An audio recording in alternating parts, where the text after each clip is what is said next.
I believe that. You're doing great. You're doing a great job. Don't stop. Do not stop.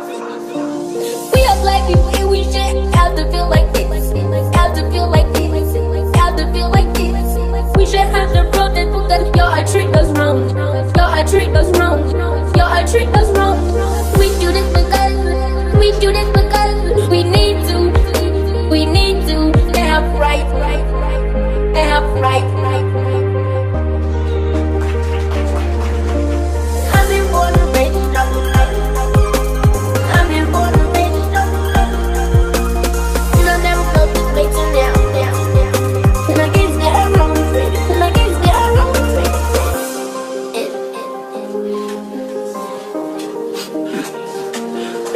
It's a shame that our fathers and mothers are killed, and we can't even see them anymore. It's a shame that we have to go to that graveyard and bury them, and we have tears, and we shouldn't have tears. We need our fathers and mothers. We need our fathers and mothers to be by our side. I've been born and raised in struggle. I've been